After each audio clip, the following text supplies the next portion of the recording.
नमस्कार विद्यार्थ्यांनी, आज आपण इयत्ता 8वीची असणारी 19 नंबरची कवितेचं नाव आहे गे माय भू आणि याचे कवी आहेत सुरेश भट। त्यांचं या ठिकाणी चित्र आपल्याला पाहायला मिळतं। कवी सुरेश भट यांनी गायलेली आणि अजरामर झालेली ही एक अतिशय महत्त्वाची कविता गे माय भू तुझे मी फेडीन पांग सारे। तर आता आपल्याला या ठिकाणी कवीचा परिचय पाहूया।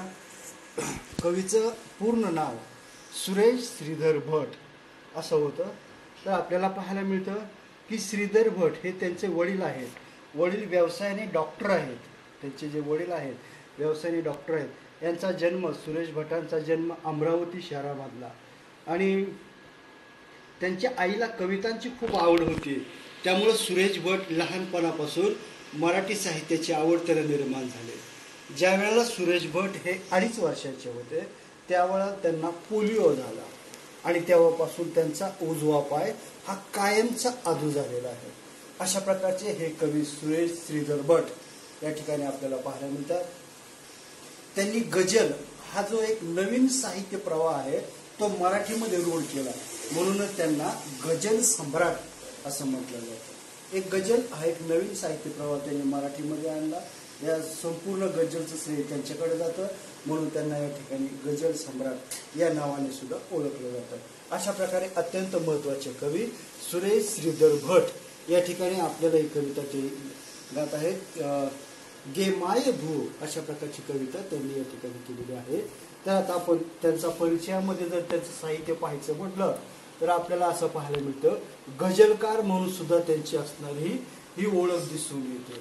त्यानंतर त्यांचं साहित्य आपल्याला पाहायला मिळतं की त्यांचे जे काव्यसंग्रह आहे त्याच्यामध्ये रूपगंधा हा सुरेश भटांचा असणारा अतिशय महत्त्वाचा काव्यसंग्रह। त्यानंतर रंग माझा वेगळा हा सुद्धा त्यांचाच असणारा हा पुढचा काव्यसंग्रह।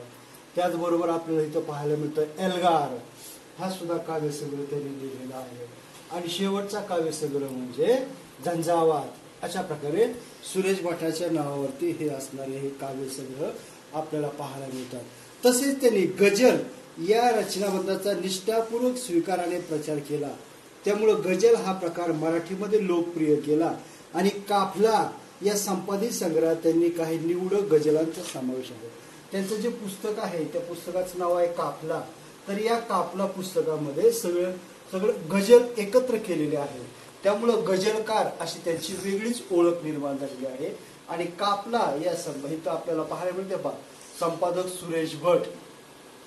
तर या काफलामध्ये अशा प्रकारे त्यांचं गझल हे समाविष्ट असलेलं आपल्याला पाहायला मिळतं। अशा प्रकारे अत्यंत महत्त्वाचे हे कवी आपल्याला इथं दिसून येतात सुरेश भट, ज्यांचा जन्म 1932 साली झाला आणि 2003 साली त्यांनी या जगाचा निरोप घेतलेला आपल्याला पाहायला मिळतो। ज्या वेळेला सुरेश भट हे आपल्यातून निघून गेले 2003 साली त्यावेळेला एबीपी माझानं सुद्धा एक त्यांच्यावर आधारित कार्यक्रम घेतलेला आहे, आठवणीतली सुरेश भट। अशा प्रकारचा हा एक प्रयोग त्यांनी जो केलेला आहे एबीपी माझानं तो खूप गाजलेला आहे, आठवणीमधले सुरेश भट अशा प्रकारचा हा आपल्याला पाहायला मिळतो। आणि नागपूर महानगरपालिकेने सुद्धा या ठिकाणी आपल्याला पाहायला मिळतं एक सभागृह बांधलं, त्या सभागृहाला सुद्धा सुरेश भटांचंच नाव दिलेलं आहे। सुरेश भटाभोवती असणारं आदर त्यांनी या ठिकाणी महानगरपालिकेने जे सभागृह बांधलं त्या सभागृहाला कविवैरी सुरेश भट सभागृह असं या ठिकाणी त्यांनी नाव दिलेलं आहे। तर अशा प्रकारे अत्यंत महत्त्वाचे असणारे कवी सुरेश भट यांची आपण या ठिकाणी माहिती पाहिली। आता आपण त्यांची कविता पाहूया। कवितेचं नाव आहे गे माय भू। अशा प्रकारची त्यांची कविता आपल्याला या ठिकाणी पाहायची। या ठिकाणी आपल्याला पाहायला मिळतं आपली मातृभूमी ही सर्वांना आवडते। आपलं गाव भले किती खेडं असलं, दुर्गम असलं, रस्त्याची सुविधा नसली तरी सुद्धा आपलं जेवढं आपल्या आईवरती प्रेम असतं तेवढंच आपल्या मातृभूमीवर किंवा आपल्या गावावर सुद्धा प्रेम असतं। त्यामुळं या मातृभूमीचं आपल्यावर खूप मोठे उपकार असतात। त्या उपकाराची परतफेड शक्यच नसते, परंतु या ठिकाणी कवी आपल्याला इथं पाहायला मिळतात सुरेश भटांनी फुल नाही फुलाची पाकळी म्हणजे एक प्रकारे उपकारातून परतफेड करण्याचा एक छोटासा प्रयत्न त्यांनी सदरची कविता लिहून केलेला आहे। तर अशा प्रकारचं एखादं गाव असतं आणि आपल्याला आपलं जसं आईवर प्रेम तेवढं गावावर सुद्धा प्रेम असतं. आणि म्हणून काय सांगितलंय, मातृभूमी आपल्याला वाढवते, सर्वांगाने घडवते. ही जी मातृभूमी असते ती आपल्याला काय करत असते, आपलं पालन पोषण करत असते, आपल्याला लहानाचं मोठं करत असते, आपल्याला वाढवत असते. आई जसं आपल्या बाळाला वाढवते तसं या ठिकाणी ही मातृभूमी किंवा आपला परिसर हे काय करत असतो, आपल्याला घडवत असतो, आपल्यावरती संस्कार करत असतो. त्यामुळे या मातृभूमीचे आपल्यावरती खूप मोठे ऋण असतात. म्हणून कवी असं सांगतात, मातृभूमी आपल्याला वाढवते, सर्वांना घडवते. आपल्या जीवनात आई इतकंच मातृभूमीला महत्त्व आहे. त्यामुळं मातृभूमीच्या ऋणातून मुक्त होण्यासाठी काय आणि किती करावे असं कवीला सतत वाटतं. तर कवीला सारखं वाटतं की ही जी भारत माता आहे ती भारत माता म्हणजे आपली मातृभूमी आहे. त्यामुळे तिच्या ऋणातून मुक्त होण्यासाठी जेवढं करेल तेवढं कमीच आहे असं या ठिकाणी कवी सुरेश भट यांना वाटतं. त्यामुळं मातृभूमीच्या ऋणातून मुक्त काय आणि किती करावे असं वाटतं. प्रस्तुत कवितेत आपल्या अंतःकरणातील मातृभूमीविषयीचा अतीव आदर कवीने अतिशय गौरवपूर्ण शब्दातून व्यक्त केलेला आहे. तर या ठिकाणी आपल्याला पाहायला मिळतं की कवीनं मातृभूमीविषयी असणारं आपल्या मनातला आदर अतिशय गौरवपूर्ण अशा शब्दामध्ये कवी सुरेश भट यांनी व्यक्त केलेला आहे. तर आपण कविता पाहूया. तर सुरुवातीलाच कवी काय सांगतो, गे माय भू तुझे मी फेडीनच पांग सारे.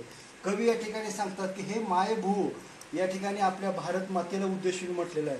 जसं आपण आईचं पांग फेडतो या ठिकाणी आपल्याला पाहायला मिळतं, एक मुलगा आपल्या आईचं पाय धुत असताना सुद्धा पाहायला मिळतं. जसं आपण आपल्या आईचं पाय धुत असतो तसं आपण भारत मातेची सुद्धा सेवा केली पाहिजे. आणि म्हणून कवी सांगतो, गे माय भू तुझे मी फेडीनच पांग सारे. कारण आईमुळं आपण जन्माला आलेलो असतो, तिचं आपल्यावरती खूप मोठं ऋण असतं. त्यामुळं आईचं जेवढं करेल तेवढं कमीच असतं, आईची सेवा करेल तेवढी कमीच असते. मग या ठिकाणी आपल्याला इथे दिसून येतं की आईचे पाय धुणारा मुलगा या ठिकाणी पाहायला मिळतो. तसं आई आपल्या जीवनात जेवढी महत्त्वाची तेवढी आपली भारत माता सुद्धा महत्त्वाची असते. त्यामुळे या भारत मातेच्या रक्षणासाठी प्रसंगी प्राणाची बाजी लावणं सुद्धा अत्यंत महत्त्वाचं असतं. म्हणून कवी सांगतात की गे माय तुझे बी फेडीन पांग सारे आणि न आरतीला हे सूर्य चंद्र तारे. बघा आपली ही जी मातृभूमी आहे, आपल्याला या ठिकाणी आपला प्रतापगड किल्ला पाहायला मिळतो. आपला हा परिसर म्हणजे आपल्या मातृभूमीवर सुद्धा आपल्या परिसरातील असणाऱ्या ऐतिहासिक स्थळावर सुद्धा आपलं तेवढंच प्रेम असणं अत्यंत आवश्यक आहे. त्यानंतर आपल्या सर्वांचं म्हणजे स्वराज्याची दुसरी राजधानी रायगड किल्ला हा आपल्याला पाहायला मिळतो. तर अशा प्रकारे आपली मातृभूमी समान हे जे किल्ले आहेत ना, हे किल्ले आपल्याला आपल्या मातृभूमी समान असले पाहिजे. या किल्ल्याविषयी की आपल्याला जसं आपल्या आईविषयी आदर आहे, आपल्या देशाविषयी आदर आहे, तसाच या किल्ल्याविषयी सुद्धा. कारण हे स्वराज्य हे आपल्यासाठी निर्माण केलं, रयतेसाठी निर्माण केलेलं राज्याने हे स्वराज्य पाहायला मिळतं. त्यामुळे किल्ल्याविषयी सुद्धा आपल्या मनामध्ये आदराची भावना असणं अत्यंत आवश्यक आहे. म्हणून कवी म्हणतात की हे माय भू तुझे मी फेडीन पांग सारे आणि न आरतीला हे सूर्यचंद्र तारे. कवी सांगतो की तुझ्या आरतीला मी काय आणणार आहे, सूर्य चंद्र तारे. म्हणजे या ठिकाणी अशक्य गोष्टी मी शक्य करण्याचा प्रयत्न करणार आहे. खरं तर सूर्य चंद्र तारे इतर ग्रह आरतीला आणणं हे शक्य नाही, परंतु मी काय करणार आहे, या ठिकाणी कवी काय सांगतो की तुझ्या आरतीला बघा या ठिकाणी आपल्याला पाहायला मिळतो सूर्य चंद्र ग्रह तारे हे सगळे आणणार आहे. म्हणजे अशक्य गोष्टी मी शक्य करणार आहे असं या ठिकाणी. म्हणजे कवीच्या मनात आपल्या मातृभूमीविषयी किती आदर आहे, हे आदर आपल्याला प्रत्येक शब्दातून वाक्यातून पाहायला मिळतो. आणि मातृभूमीचा कवीने या ठिकाणी गौरव केलेला आहे. तर अशा प्रकारे कवी सांगतो की गे माय भू तुझे मी फेडीन पांग सारे आणि न आरतीला हे सूर्य चंद्र तारे. आणि कवी पुढं मातृविषयीची असणारी ओढ सांगत असताना काय म्हणतो, आई तुझ्या पुढे मी आहे अजून ताना. कवी या ठिकाणी सांगतो की बघा आपली ही जी मातृभूमी किंवा आपली भारत माता या ठिकाणी आपल्याला पाहायला मिळते. कवी म्हणतो की आई तुझ्या पुढे मी आहे अजून ताना. एखादं लहान बाळ जसं ताहणं असतं बघा, ताहणं म्हणजे छोटंसं बाळ असतं, तसं आपण सुद्धा कसं आहे, आपण सुद्धा आपल्या भारत माते पुढे कसं आहे तान म्हणजे लहान आहे. आपण किती मोठं झालं तरी आपल्या आईला लहानच असतो. तसं या ठिकाणी या भारत मातेला सुद्धा हे सुपुत्र कसं आहे, लहान आहे. म्हणून कवी सांगतात, आई तुझ्या पुढे मी आहे अजून ताना. म्हणजे या ठिकाणी बघा, एखादं बाळ जसं आईला आपलं लहानच वाटतं, किती बाळ मोठं झालं तर आईला हे लहानच वाटतं. हे जरी बाळ असलं तरी मातृभूमीला हे लहानच वाटतं. त्यामुळे या ठिकाणी काय सांगते, आई तुझ्या पुढे मी अजून आहे अजून ताना, शब्दात सोड माझ्या आता हळूच पाहणं. म्हणजे या ठिकाणी कवीला सांगायचे, पाहणं म्हणजे पाजळ. म्हणजे आईमुळं आपला जन्म सार्थकी लागलेला आहे. आपण या जगामध्ये जन्माला आलो ते आईमुळं, आणि तो जन्म सार्थकी लागला पाहिजे. आपण आपल्या मातृभूमीची सेवा केली पाहिजे. हे सांगत असताना कवी सांगतो की मातृभूमीचा गोडवा माझ्या तोंडून सदैव पाजरू दे. असं या ठिकाणी कवी या ठिकाणी आपल्या मातृभूमीकडे किंवा भारत मातेकडे अपेक्षा व्यक्त करत असताना आपल्याला पाहायला मिळतो. कवी पुढे असंही सांगतात की आई तुझ्या पुढे ही माझी व्यथा कशाला. बघा या ठिकाणी आपल्याला पाहायला मिळतं हा शेतकरी वर्ग. शेतकऱ्यांना व्यथाला काही म्हणजे पूर्णपणे कधी अंतच नसतो. सारख्या व्यथा आपल्याला पाहायला मिळतात. निसर्ग साथ देत नाही. कधी ओला दुष्काळ, कधी कोरडा दुष्काळ, कधी रोगराई, पिकं पूर्णपणे नाहीशी होऊन जातात. त्यामुळं हा जो शेतकरी आहे, ही शेतकरी आपल्या मनातील व्यथा, आपल्या मनातील वेदना हे मातृभूमीकडे गात नाही. तो काय म्हणतोय, आई तुझ्या पुढे ही माझी व्यथा कशाला. कशाला विनाकारण माझी व्यथा मी तुझ्या समोर गावो. तर या ठिकाणी तो मनोभावे या ठिकाणी आपल्या मातृभूमीची प्रार्थना करत असताना पाहायला मिळतो. आई तुझ्या पुढे ही माझी व्यथा कशाला, जेव्हा तुझ्यामुळे या जन्मास अर्थ आला. कवीला पाहायला या ठिकाणी शेतकऱ्याला वाटतं की आपल्याला हे जे दृश्य पाहायला मिळतं, आपल्याला हे जो जन्म लाभलेला आहे तो आईमुळे लाभलेला. उलट आईचा आपल्यावर खूप उपकार आहे. आणखीन तिच्या पुढे आपली व्यथा कशाला मांडायची. म्हणजे आईमुळेच आपण जन्माला आलो, आपल्या जीवनाचं सार्थक झालं असं या ठिकाणी कवी सांगतो. त्यामुळं प्रत्येक ओळीतून आपल्याला या ठिकाणी पाहायला मिळतं की सुरेश भट यांनी प्रत्येक ओळीतून त्यांच्या मनामध्ये असणारं आपल्या मातृभूमीविषयीचा आदर हे आपल्याला या ठिकाणी पाहायला मिळतो. आणि मातृभूमीविषयी असणारं खूप आदर त्यांनी प्रत्येक शब्दातून व्यक्त केलेला आहे. कवी पुढे असंही म्हणतो की या ठिकाणी आपल्याला पाहिलं, मी पाय धूळ घेतो जेव्हा तुझी जराशी, माझी ललाट रेषा बनते प्रयाग काशी.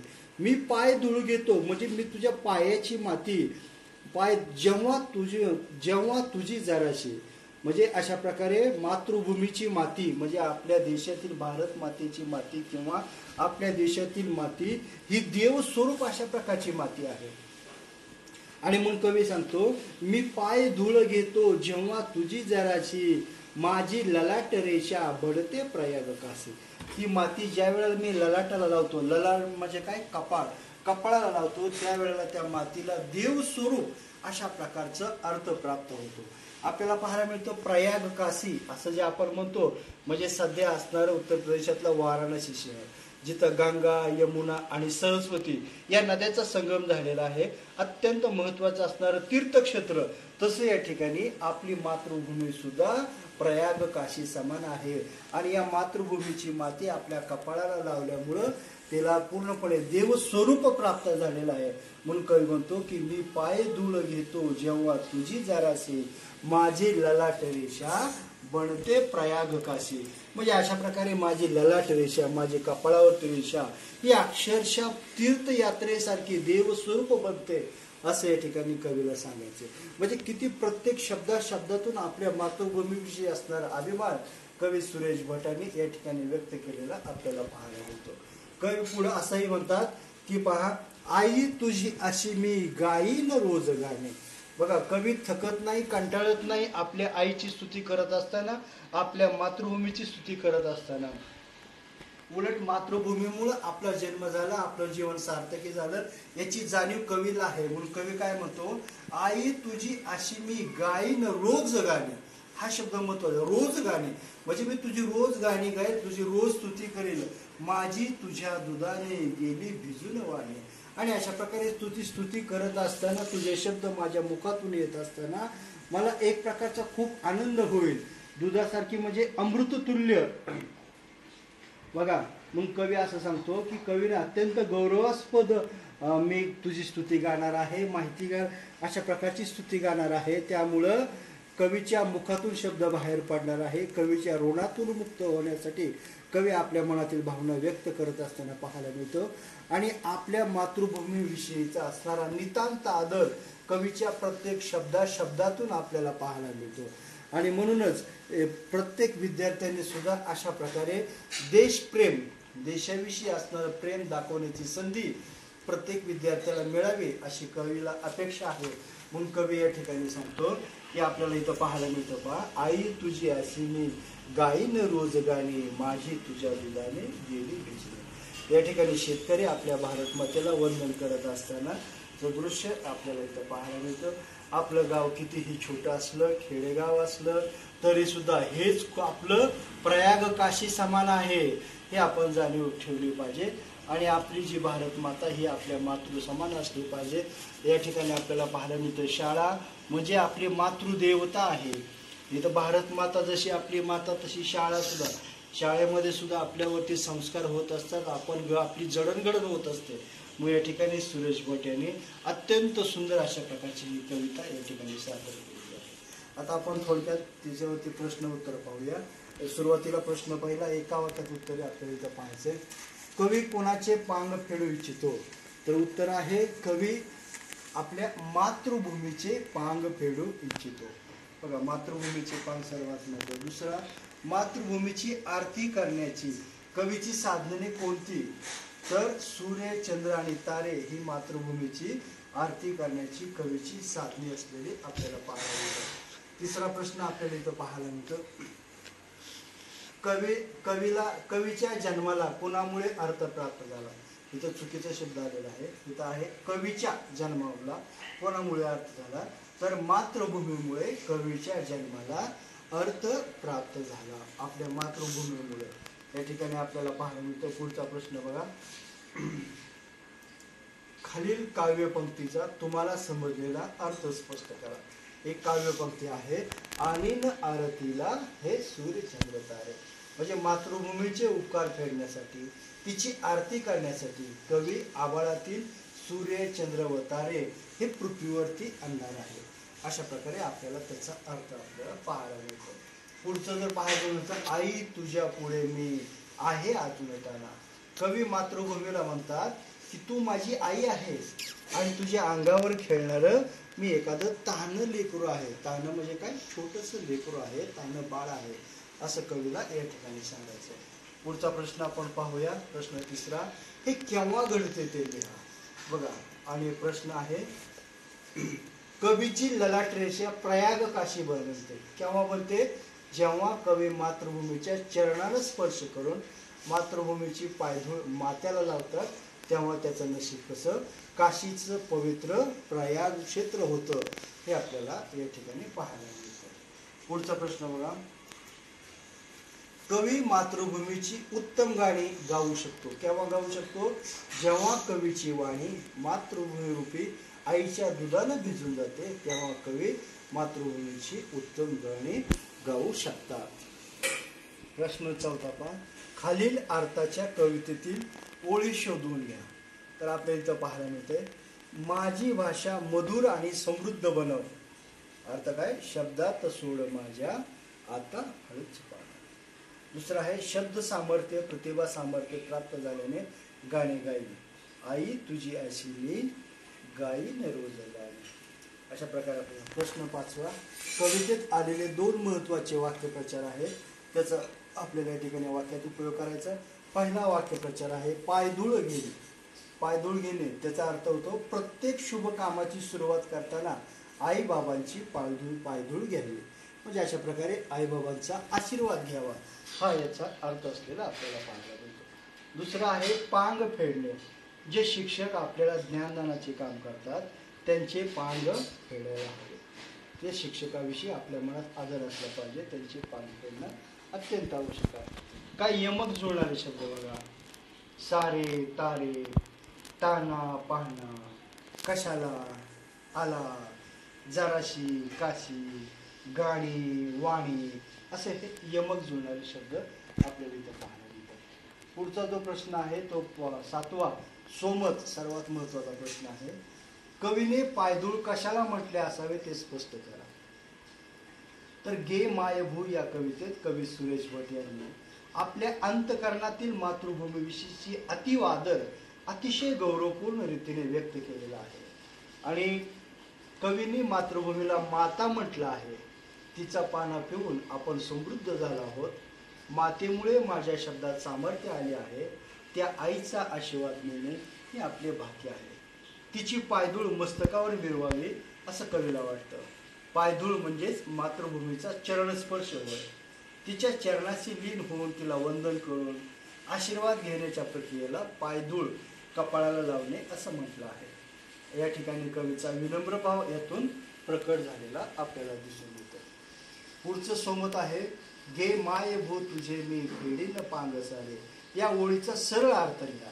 तर त्या ओळीचा सरळ अर्थ आहे, गे मायभू या कवितेत कवी सुरेश भट यांनी आपल्या अंतकरणातील मातृभूमीविषयीचा अतिवादर अतिशय गौरवपूर्ण रीतीने व्यक्त केला आहे.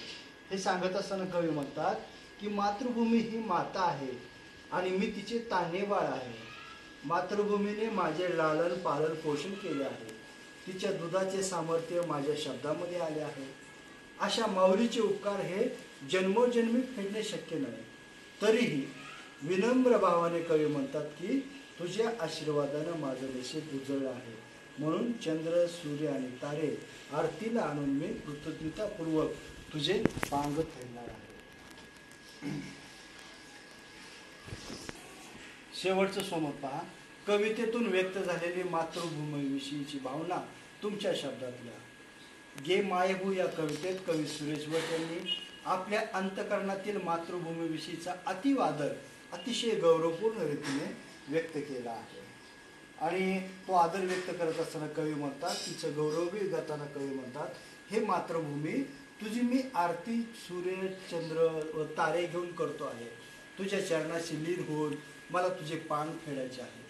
तू माझी माता आहेस, मी तुझे लहान मूल आहे. माझ्या शब्दामध्ये तुझ्या पाळण्याची शक्ती येऊ दे. तुझ्यामुळं माझा जन्म सार्थकी लागला. तुझी पायधूळ कपाळी मिरवणे हीच माझी प्रयाग काशी आहे. तुझ्या दुधात माझी भाषा कालवून मी तुझी गौरवगीते गाणार आहे. तर अशा प्रकारे आपल्याला पाहायला मिळतं कवी सुरेश भट यांनी अतिशय सुंदरपणे या ठिकाणी आपल्याला त्या मातृभूमीविषयी त्यांच्या मनात असणारे निष्ठा, आदर प्रत्येक ओळीओळीतून शब्दातून कसा ठासून भरलेला आहे हे आपण या ठिकाणी गे मायभू या कवितेमध्ये अत्यंत सुंदरपणे इथं पाहिलेलं